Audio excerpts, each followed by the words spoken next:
안녕하세요. 사연 하나 노래드립니다. 사연 고고싱. 수진아, 축하한다. 너 이제 가마솥 부자네. 오빠들은 배를 잡고 웃었어요.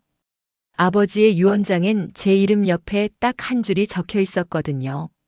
막내 수진에게는 주방에 무쇠 가마솥 2개를 물려준다.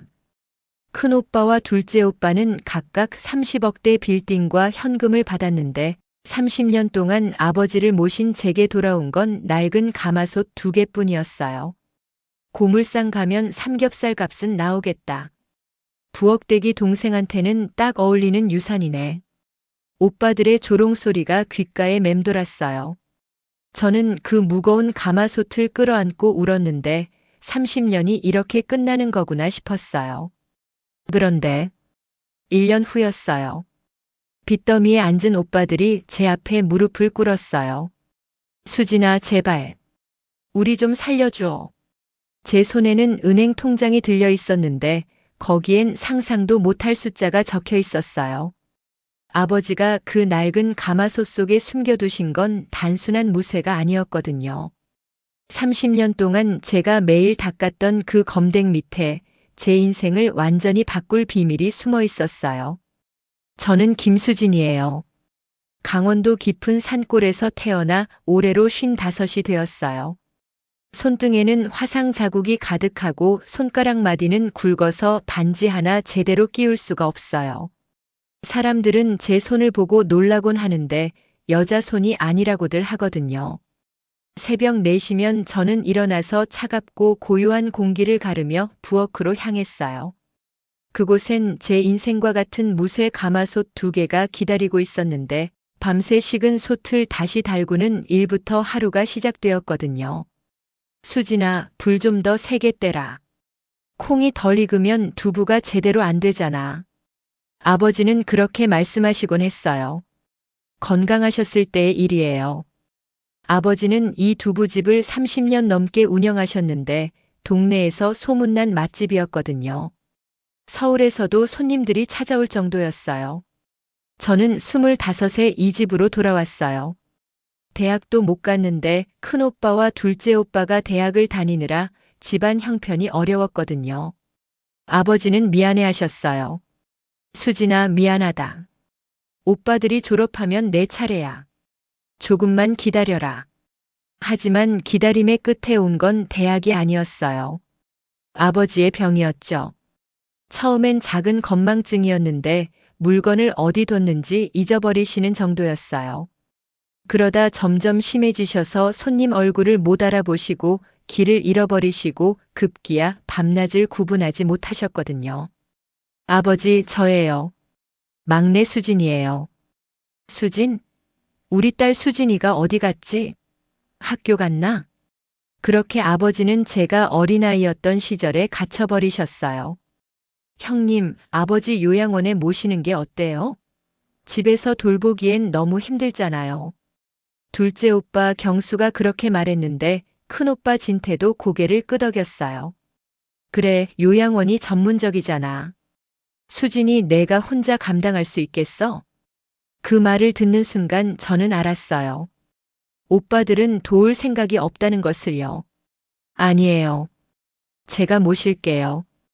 아버지가 평생을 일구신 이 집에서 편히 계시게 해드리고 싶어요. 야, 내가 무슨 성녀야? 치매 환자 돌보는 게 얼마나 힘든지 알아? 큰오빠의 목소리는 차가웠어요. 알아요. 그래도 제가 할게요. 그날 이후 오빠들은 1년에 한두 번 명절에만 얼굴을 비췄는데 그마저도 1시간 정도 앉아 있다가 바쁘다며 서울로 돌아갔어요. 아버지는 오빠들 얼굴도 못 알아보셨거든요. 저는 아침마다 아버지를 씻겼어요. 대소변을 못 가리시게 되면서 기저귀를 갈아드리는 일이 일과가 되었는데 처음엔 울었어요. 제가 존경하던 아버지가 아기처럼 제 손에 의지하시는 모습이 너무 슬펐거든요. 하지만 울고만 있을 수는 없었어요. 두부집 문을 열어야 했으니까요. 생계는 계속되어야 했고 아버지 병원비도 만만치 않았거든요.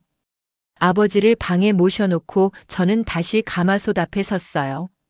불을 지피고 콩을 갈고 간수를 넣고 두부를 뜨고 손님을 맞았는데 하루에 16시간씩 일했어요. 어느 날 밤이었어요. 피곤해 지쳐 쓰러질 것 같았는데 아버지 방에서 소리가 들려서 달려가 보니 아버지가 넘어져 계셨어요. 아버지, 다행히 크게 다치지는 않으셨어요. 하지만 그날 밤 저는 잠을 못 잤는데 아버지가 또 넘어지실까봐 불안했거든요. 그때부터 저는 아버지 방에서 잤어요. 작은 이불을 깔고 바닥에 누웠는데 밤마다 두세 번씩 아버지가 깨셨어요. 여기가 어디야? 집이 어디야? 아버지, 집이에요. 편히 주무세요. 그렇게 달래면 다시 주무셨어요. 봄이 오고 여름이 가고 가을이 오고 겨울이 갔는데 계절은 바뀌어도 제 일상은 똑같았어요. 가마솥과 아버지 그 사이에서 하루하루를 버텼거든요. 동네 아주머니들은 안쓰러워하셨어요. 수진아, 넌 언제 시집 갈 거니? 청춘이 다 가는데. 괜찮아요. 아버지 좀 더 건강해지시면요. 하지만 아버지는 나아지지 않으셨어요. 점점 더 쇠약해지셔서 말씀도 거의 못하시게 되었는데 그저 제 손을 꼭 쥐고 계실 뿐이었어요. 어느 날 아버지가 드물게 정신이 맑으신 순간이 있었어요. 수진아, 내 아버지, 미안하다. 내 인생을. 아니에요, 아버지. 전 괜찮아요. 아버지 눈에서 눈물이 흘렀는데 저도 울었어요. 가마솥 앞에서 수없이 흘렸던 눈물과는 다른 눈물이었거든요. 그날 밤 아버지는 오래도록 제 손을 잡고 계셨어요. 무언가 말씀하고 싶으신 것 같았지만 끝내 말씀하지 못하셨어요. 30년이 그렇게 흘렀어요. 제 25부터 55까지 인생의 황금기라는 시간들을 저는 이 산골 부엌에서 보냈는데 후회는 하지 않았어요. 다만 가끔 궁금했죠. 만약 대학을 갔더라면, 만약 결혼을 했더라면 제 인생은 어땠을까? 하지만 그런 생각은 오래가지 않았는데 가마솥 앞에 서면 모든 생각이 사라졌으니까요. 겨울이 깊어지던 어느 날 새벽이었어요. 아버지가 조용히 눈을 감으셨는데 마치 잠드신 것처럼 평화로운 표정이셨어요. 저는 아버지 손을 잡고 한참을 앉아 있었어요. 가마솥에서 김이 모락모락 피어올랐는데 30년을 함께한 우리의 시간이 끝나는 순간이었어요. 장례식장은 북적였어요. 아버지의 두부를 먹으며 자란 동네 사람들이 모두 찾아왔는데 하지만 저는 그 누구의 위로도 받아들일 수 없었어요. 30년을 함께한 사람이 떠났는데 위로가 무슨 소용이었을까요? 조문객들 사이로 익숙한 목소리가 들렸어요. 큰오빠 진태와 둘째 오빠 경수였는데 5년 만에 보는 얼굴이었거든요. 형님, 오랜만이네요. 서울 사업은 잘 되시죠? 그럭저럭해. 넌 어때? 회사 승진했다며? 두 사람은 아버지 영정 앞에서 절을 하고는 곧바로 구석으로 가더니 속삭이기 시작했어요. 저는 손님들께 음식을 나르다가 그 소리를 들었거든요. 야, 아버지 재산 정리 어떻게 할 거야? 강남 빌딩이랑 상가 있잖아. 당연히 우리 둘이 나눠야지. 법정 상속 비율대로 하면 우리가 각각 3분의 1씩. 잠깐, 저기 수진이는? 쟤는 뭐?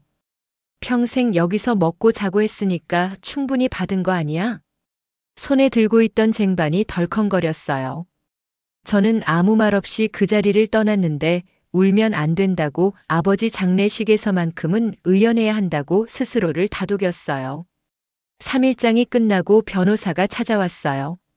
아버지가 생전에 유언장을 작성해 두셨다고 했는데 우리 셋은 식당 안쪽 작은 방에 모였어요. 변호사는 서류를 펼쳤어요. 고인께서 공증까지 마치신 유언장입니다. 먼저 읽어드리겠습니다. 큰오빠와 둘째 오빠는 앞으로 몸을 기울였는데 저는 그저 바닥만 바라봤어요. 장남 김진태에게는 서울 강남구 소재 상업용 빌딩 1동을 상속한다. 차남 김경수에게는 용인시 소재 상가 건물과 예금 15억 원을 상속한다. 오빠들 얼굴에 미소가 번졌어요. 변호사가 잠시 말을 멈췄다가 천천히 입을 열었어요. 막내 김수진에게는 평생 사용한 주방의 무쇠 가마솥 2개와 뒷마당 장독대의 빈 항아리들을 상속한다. 순간 정적이 흘렀어요. 그리고 터져나온 건 웃음이었어요. 푸하. 뭐야, 가마솥? 가마솥을 유산으로 준다고. 큰오빠가 배를 잡고 웃었는데 둘째 오빠도 눈물을 닦으며 웃음을 참지 못했어요. 아버지 진짜 센스 있으시네. 수진아, 축하한다. 너 이제 가마솥 부자야. 그러게. 고물상 가면 삼겹살 값은 나오겠다. 근데 그거 너무 무거워서 혼자 못 나를 텐데. 저는 떨리는 목소리로 물었어요. 변호사님, 이게 정말 전부인가요? 네. 고인께서 명확하게 지정하셨습니다. 공증도 완료되어 법적 효력이 있습니다. 30년이요. 제가 아버지를 30년 동안 모셨어요. 기저귀 갈고 밥 먹이고 밤새 간호하고. 그게 가마솥 2개 값인가요? 제 목소리가 커졌는데 큰오빠가 차갑게 말했어요. 야, 수진아. 내가 아버지 모신 건 맞지. 근데 그동안 여기서 공짜로 먹고 잔 것도 사실이잖아. 서울에서 월세 내고 살아봐. 30년이면 얼만데. 그리고 두부집 장사하면서 내가 챙긴 돈도 있을 거 아냐. 솔직히 말해봐. 얼마나 모았어? 둘째 오빠의 말에 저는 어이가 없었어요. 챙긴 돈이요? 아버지 병원비 내고 약값 대고 이 식당 운영하는데 다 들어갔어요. 제 통장에 남은 거 200만 원도 안 돼요. 에이, 거짓말. 30년이나 장사했는데 그것밖에 없을 리가. 오빠들은 30년 동안 뭐 했어요? 명절에 한 번씩 들르는 게 다였잖아요. 제 목소리가 떨렸는데 큰오빠가 벌떡 일어섰어요. 야, 우리가 서울에서 돈 벌어서 이 집 운영비 보탰던 거 모르냐? 내가 아버지 모신 건 인정한다. 근데 법은 법이야. 유언장이 이렇게 나온 이상 내가 어쩔 수 없어. 형님 말이 맞아요, 수진아. 그리고 솔직히 너도 이제 나이 들었잖아. 시집도 못 가고 여기서 뭐 하려고? 서울 와서 우리 밑에서 일이나 배워. 둘째 오빠의 말에 피가 거꾸로 솟았어요. 싫어요. 저는 여기 남을 거예요. 아버지가 평생 일구신 이 식당을 계속 운영할 거예요. 뭐? 야, 그거 안 돼. 이 부지도 우리가 상속받은 거야. 우리가 개발업자한테 팔기로 했거든. 큰오빠의 말에 저는 얼어붙었어요.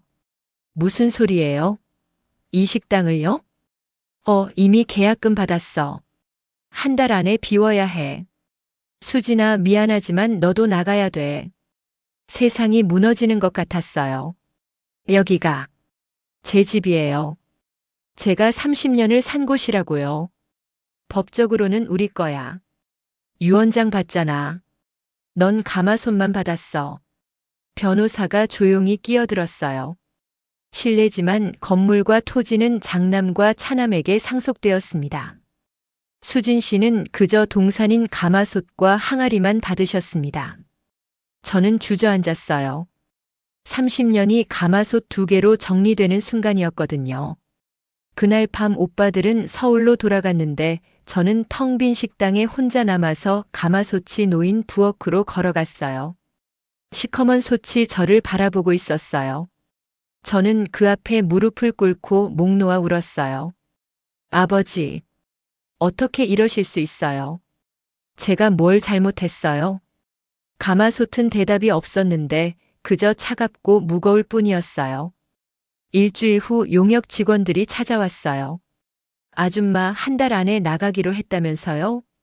이제 3주밖에 안 남았어요. 빨리 짐 정리하세요. 조금만 더 시간을 주세요. 안 돼요. 우리도 일정이 있어요. 늦으면 위약금 물어야 한다고요. 저는 매일 오빠들에게 전화했는데 돌아온 건 냉정한 목소리뿐이었어요. 수진아, 집착 그만해. 서울 와. 내가 고시원 방 하나 구해줄게. 오빠 제발요. 이 식당만은. 야, 정 그러면 내가 이부지갑 물어내든가. 20억이야 20억. 내가 그거 마련할 수 있어. 전화는 끊어졌어요. 저는 장독대가 있는 뒷마당으로 나갔어요. 아버지가 담근 장독들이 줄지어 서 있었는데 이제 이것들도 버려질 운명이었어요. 분노가 치밀어 올랐는데 서러움과 억울함이 폭발할 것 같았어요. 아버지, 왜요? 왜 저한테만 이러세요? 저는 옆에 있던 작은 항아리를 발로 찼어요. 팍! 항아리가 깨지는 소리가 고요한 밤 공기를 가르고 퍼져나갔는데 그 순간 뭔가 바닥에 굴러떨어지는 소리가 들렸어요. 저는 떨리는 손으로 깨진 항아리 조각을 치우고 그 안에서 나온 것을 봤어요. 항아리 파편 사이로 무언가 반짝였는데 저는 떨리는 손으로 그것을 집어들었어요. 두툼한 비닐 뭉치였는데 꽁꽁 싸맨 비닐 안쪽으로 서류 같은 것들이 보였어요. 그리고 그 옆에 낡은 수첩 한 권이 떨어져 있었어요. 가죽 표지는 오래되어 갈라져 있었고 구석이 닳아 있었는데 아버지의 것이었어요. 저는 수첩을 펼쳤는데 첫 장에 아버지의 투박한 글씨가 적혀 있었어요. 수진아, 이 글을 읽고 있다면 아비가 세상을 떠났다는 뜻이겠지. 내 오빠들이 눈에 불을 켜고 달려들 거다. 하지만 걱정 마라. 아비가 너를 위해 준비해둔 것이 있다. 절대 서두르지 말고 천천히 찾아라. 가장 더럽고 무거운 것 속에 가장 귀한 것이 숨어 있다. 가슴이 두근거렸는데 저는 비닐 뭉치를 풀기 시작했어요. 세 겹, 네 겹으로 감싸져 있었는데 마침내 안에서 서류 뭉치가 나왔어요. 토지 문서들이었어요. 용인과 화성 일대의 땅 여러 필지였는데 그리고 은행 채권 증서들도 있었어요. 날짜를 보니 20년, 30년 전 것들이었거든요. 하지만 저는 이게 무슨 의미인지 알 수 없었어요. 땅이 어디 있는지도 얼마짜리인지도 몰랐는데 채권은 만기가 지난 것처럼 보였어요. 그때 헤드라이트 불빛이 마당을 비췄어요. 저는 황급히 서류들을 다시 비닐에 넣어서 옷 안에 숨겼고 수첩은 주머니에 넣었어요. 차에서 내린 건 큰오빠였는데 둘째 오빠도 함께였어요. 밤 11시가 넘은 시간이었거든요. 수진아, 불 켜져 있길래 왔다. 아직 안 잤네? 오빠들. 이 시간에 왜 왔어요? 그게 말이야. 개발업자가 일정을 당긴대. 2주 안에 비워달래. 큰오빠의 말에 저는 눈을 크게 떴어요. 2주요? 한 달이라고 했잖아요. 미안해. 우리도 어쩔 수 없어. 계약금 더 받는 조건이거든. 너도 알잖아. 요즘 경기가 얼마나 안 좋은데. 오빠들 제발요. 조금만 더 시간을 주세요. 제가 갈 곳을 찾아야. 야, 그러니까 서울 오라니까. 진짜 답답하다. 왜 이 산골에 혼자 남으려고 그래? 둘째 오빠가 짜증 섞인 목소리로 말했어요. 여기가 제 집이에요. 제가 30년을 산 곳이라고요. 법적으로는 우리 거라니까. 아, 진짜. 큰오빠가 한숨을 쉬고 주변을 둘러봤어요. 그나저나 넌 뭐하고 있었어? 이 밤에 뒷마당에서. 아, 그냥 정리하고 있었어요. 정리? 뭘? 오빠들이 깨진 항아리를 발견했어요. 야, 이거 왜 깨뜨렸어? 골동품일 수도 있는데. 실수로 발로 찼어요. 에휴, 조심 좀 하지. 그나저나 이 장독대들도 다 치워야 하는데. 둘째 오빠가 장독대를 살피기 시작했는데 저는 가슴이 철렁했어요. 혹시 다른 항아리에도 뭔가 있는 건 아닐까요? 오빠들, 이 장독대는 제가 정리할게요. 나중에 제가 가져갈 거예요. 뭘 가져가? 무겁기만 하고 쓸모없는 거. 그때 큰오빠의 시선이 부엌 쪽으로 향했어요. 참, 그 가마솥 말이야. 그거 진짜 가져갈 거야? 네. 아버지가 저한테 주신 거잖아요. 야, 솔직히 말해봐. 그 솥이 뭐 특별한 거야? 왜 아버지가 하필 너한테 그것만 줬을까? 오빠의 눈빛이 날카로워졌는데 저는 최대한 태연하게 대답했어요. 특별할 게 뭐 있어요? 그냥 낡은 무쇠소치예요. 그래? 그럼 우리한테 팔아. 고물값이라도 받아서 서울 갈 미천 마련해. 싫어요. 이건 아버지 유품이에요. 에휴, 고집불통. 알았어, 알았어. 내 맘대로 해. 오빠들은 그렇게 말하고 돌아갔는데 뭔가 찜찜한 표정이었어요. 다음 날부터 지옥 같은 나날이 시작되었어요. 용역 직원들이 매일 찾아왔거든요. 아줌마, 이제 열흘밖에 안 남았어요. 빨리 나가세요. 조금만 더 기다려주세요. 안 돼요. 우리도 먹고 살아야죠. 공사 일정 다 잡혀 있다고요. 그들은 이미 뒷마당에 장독대 몇 개를 부수기 시작했어요. 저는 필사적으로 남은 항아리들을 지켰는데 혹시 또 다른 항아리 안에 아버지의 메시지가 있을지도 몰랐거든요. 밤마다 저는 수첩을 읽었어요. 아버지는 짧은 글들을 남겨두셨어요. 수진아, 세상은 불공평하다. 하지만 아비는 공평하게 사랑했다. 다만 사랑을 표현하는 방법이 달랐을 뿐이다.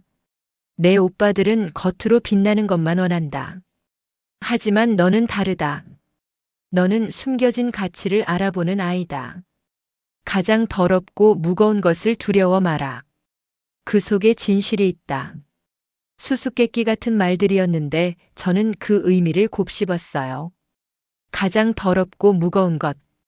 그게 대체 뭘까요?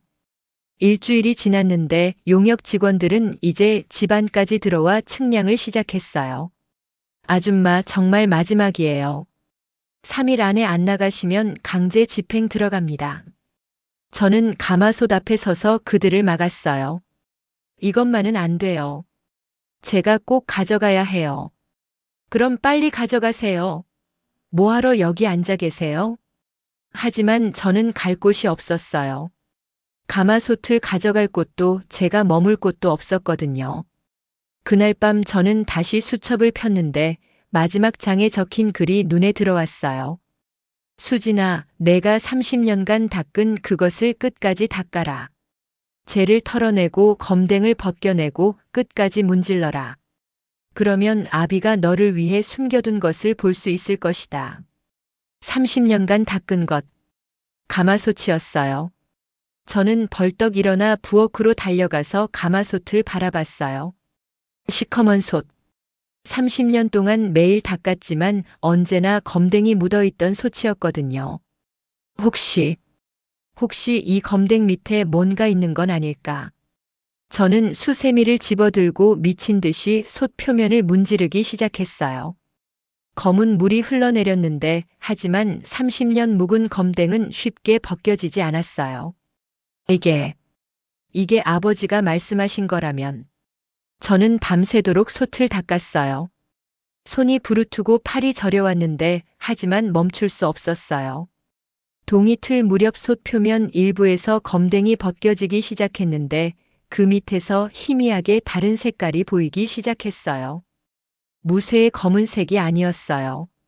노르스름한 어딘가 익숙한 빛깔이었는데 저는 숨이 멎는 것 같았어요. 저는 떨리는 손으로 계속 솥을 문질렀어요. 검댕이 조금씩 벗겨질 때마다 노란빛이 더 선명하게 드러났는데 이건 무쇠가 아니었어요. 금빛이었거든요. 설마. 저는 더 세게 문질렀어요. 손바닥에 물집이 잡혔지만 아프지 않았는데 1시간, 2시간, 3시간이 지나고 해가 중천에 떠올랐어요. 그리고 마침내 가마솥 한쪽 면의 검댕이 완전히 벗겨졌는데 그 아래엔 순금이 있었어요. 저는 그 자리에 주저앉았어요.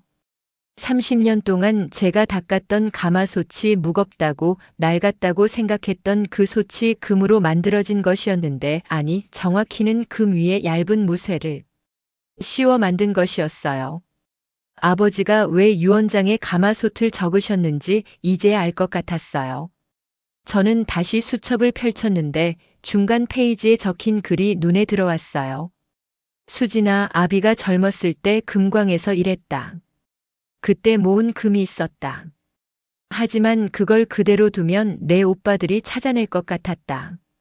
그래서 이 방법을 생각했다. 가장 천하고 더러운 것으로 위장하는 것. 내가 평생 닦을 가마솥 속에 숨겨두는 것. 눈물이 흘러내렸어요. 아버지는 알고 계셨던 거예요. 제가 30년 동안 이 가마솥을 지킬 거라는 것을, 매일 닦을 거라는 것을, 그리고 마지막엔 진실을 발견할 거라는 것을요. 저는 황급히 토지 문서들을 다시 꺼내서 인터넷으로 검색하기 시작했어요. 용인과 화성의 땅들인데 주소를 하나씩 확인했어요. 심장이 멎는 줄 알았어요. 그 땅들은 모두 신도시 개발 예정지였는데 보상금 협상이 한창 진행 중이었어요. 한 필지당 최소 20억 원이었는데 아버지가 남기신 땅이 5필지였거든요. 그리고 무기명 채권들도 만기가 지났지만 원금과 이자가 누적되어 있었어요. 은행에 가면 찾을 수 있는 돈이었어요. 계산기를 두드렸는데 손이 너무 떨려서 숫자를 잘못 누를 정도였어요. 토지 100억, 채권 20억. 가마솥 2개는 감정을 받아봐야 정확히 알겠지만 최소 50억은 될 것 같았어요. 총 170억이었어요. 아버지가 저에게 남기신 유산이었는데 저는 그 자리에서 한참을 울었어요. 기쁨의 눈물인지 슬픔의 눈물인지 알 수 없었거든요. 사흘 후 저는 서울로 올라가서 부동산 전문 변호사를 만났어요. 젊은 여성 변호사였는데 서류를 보더니 눈을 크게 떴어요. 에이, 이게 정말 고인께서 남기신 거예요? 네. 항아리 속에 숨겨져 있었어요. 이거 대단한데요. 신도시 개발 핵심 지역이에요. 보상 협상만 잘하면 땅값만 100억은 거뜬합니다. 정말요? 그리고 이 채권들도 유효해요. 은행에 가시면 바로 찾을 수 있어요. 이자까지 합치면 25억 정도 될 거예요. 변호사는 잠시 말을 멈췄어요. 그런데 수진 씨, 혹시 다른 상속인들이 이 사실을 알면 문제가 될 수 있어요. 유류분 청구를 할 수도 있고요. 유류분이요? 네. 법정 상속인은 최소한의 상속분을 받을 권리가 있어요. 하지만 변호사가 서류를 다시 살폈어요. 이건 유언장에 명시된 특정 유증이에요. 게다가 형제분들이 이미 충분한 재산을 상속받으셨잖아요. 30억씩이나. 법원에서도 유류분 청구를 기각할 가능성이 높아요. 그럼 제가 이걸 다 받을 수 있나요? 네. 충분히 가능해요. 다만 조심하세요. 이 사실이 알려지면 주변에서 접근할 수 있으니까요. 그날 저는 은행에 들렀어요. 채권을 가져갔는데 은행원이 서류를 확인하더니 놀란 표정을 지었어요. 고객님, 이 채권들 원금만 20억이고 누적 이자가 5억 2천만 원이에요. 정말 찾을 수 있어요? 네. 본인 확인만 되면 바로 가능합니다. 30년 만에 제 통장에 돈이 들어왔어요. 25억 2천만 원이었는데 평생 200만 원밖에 못 모았던 제게 상상할 수 없는 금액이었거든요. 저는 식당으로 돌아와서 두 번째 가마솥도 닦기 시작했어요. 역시 마찬가지였는데 검댕 밑엔 순금이 숨어 있었어요. 감정사를 불렀어요. 중년의 남성 감정사가 왔는데 가마솥을 보더니 입을 다물지 못했어요. 이건 순도 99.9% 금이에요. 무게가 대략 솥 하나당 45kg, 2개면 90kg입니다. 가격은 얼마나 되나요? 현재 금 시세로 솥 2개 합쳐서 약 60억 원입니다. 저는 다리에 힘이 풀렸어요. 60억이요? 네. 게다가 이렇게 특수하게 제작된 거라 골동품 가치까지 인정받으면 더 올라갈 수도 있어요. 감정사가 돌아가고 저는 가마솥 앞에 앉았어요.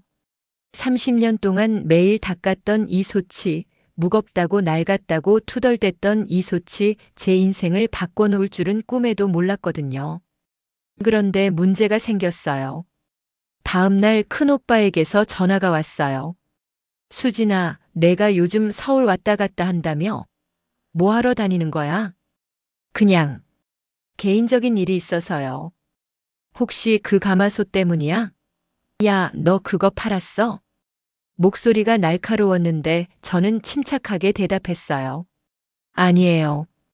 제가 간직할 거예요. 야, 솔직히 말해. 아버지가 뭔가 숨겨둔 거 있지? 내가 요즘 이상하게 행동해. 오빠, 무슨 소리예요? 아버지가 저한테 주신 건 가마솥이랑 항아리밖에 없잖아요. 그래? 이상한데. 동네 사람들이 내가 감정사를 불렀다고 하던데. 누가 본 모양이었어요. 저는 당황했지만 목소리를 가다듬었어요. 아, 그건요. 혹시나 싶어서 가마솥 가치를 알아본 거예요. 그런데 고물값밖에 안 나온다고 하더라고요. 정말? 얼마나? 한 100만 원요. 그것도 수고비 빼면 남는 게 없대요. 에휴, 그럴 줄 알았지. 알았어. 그럼 그냥 버려. 무거워 죽겠는데 뭐하러 들고 다녀. 전화를 끊고 저는 긴 한숨을 쉬었어요. 오빠들이 눈치챈 것 같았는데 조심해야 했어요. 변호사에게 다시 전화했어요. 변호사님, 제 형제들이 눈치챈 것 같아요. 어떻게 하죠? 서둘러야 해요. 토지 보상 협상을 먼저 마무리하세요. 그리고 가마솥도 안전한 곳에 보관하세요. 어디에요? 은행 금고가 가장 안전해요. 지금 당장 옮기세요. 저는 그날로 가마솥을 은행 금고에 보관했어요. 그리고 토지 보상 협상을 시작했는데 협상은 생각보다 순조로웠어요. 정부에서 신도시 개발을 서두르고 있었고 제 땅이 핵심 위치였거든요. 한 달 후 첫 번째 보상금이 들어왔어요. 30억 원이었는데 저는 그 돈을 보며 아버지를 떠올렸어요. 아버지, 고마워요. 정말 고마워요. 그날 밤 저는 처음으로 편히 잠들었는데 30년 만에 처음으로 미래에 대한 희망을 품고 잠든 밤이었어요. 1년이 흘렀어요. 그 사이 많은 일들이 있었는데 토지 보상이 모두 완료돼서 총 110억 원을 받았어요. 가마솥은 개인 수집가에게 70억에 팔았고 채권까지 합치면 제 손에 들어온 돈은 총 205억 원이었어요. 저는 서울에 작은 사무실을 얻어서 재단을 설립했어요. 이름은 가마손 재단이었는데 홀로 부모를 모시는 자녀들을 돕고 시니어들에게 무료 급식을 제공하는 곳이었거든요. 강원도 산골 식당 자리엔 새 건물이 들어섰지만 저는 그 옆 땅을 사서 작은 급식소를 지었어요. 매일 100명의 어르신들께 무료로 밥을 드렸는데 메뉴는 아버지가 만들던 두부 요리였어요. 한편 오빠들의 소식도 들려왔어요. 큰오빠 진태는 받은 유산으로 주식 투자를 했다가 반토막이 났고 사기꾼에게 남은 돈마저 날렸대요. 강남 빌딩은 압류되었고 빚만 20억이 남았다고 했어요. 둘째 오빠 경수도 마찬가지였는데 가상화폐에 손을 댔다가 전 재산을 날렸거든요. 상가 건물은 경매로 넘어갔고 그들에게 남은 건 빚뿐이었어요. 어느 날 급식소에서 일하고 있는데 낯익은 차가 도착했어요. 큰오빠와 둘째 오빠였는데 1년 만에 보는 얼굴이었죠. 두 사람은 말이 아니었어요. 옷은 구겨져 있었고 얼굴은 헬쑥했는데 예전의 오만함은 어디에도 없었어요. 수진아. 큰오빠가 조심스럽게 입을 열었어요. 오빠들 왜 왔어요? 그게 우리 좀 도와줘. 정말 죽을 것 같아. 목소리가 떨렸어요. 도와달라고요? 무슨 일인데요? 우리 완전히 망했어. 빚이 20억이야. 수진아, 제발 좀 도와줘. 내가 요즘 재단 운영한다며? 돈 좀 있잖아. 둘째 오빠가 비굴하게 손을 비볐어요. 저는 침착하게 물었어요. 오빠들은 어떻게 제가 재단을 운영한다는 걸 알았어요? 그게 소문 들었어. 내가 땅이랑 채권이랑 받았다며? 아버지가 항아리 속에 숨겨뒀다고. 그리고 가마솥도 금으로 만든 거였다며? 큰오빠의 목소리엔 억울함이 묻어났어요. 그래, 맞아요. 아버지가 저한테 주신 거예요. 야, 그게 말이 돼?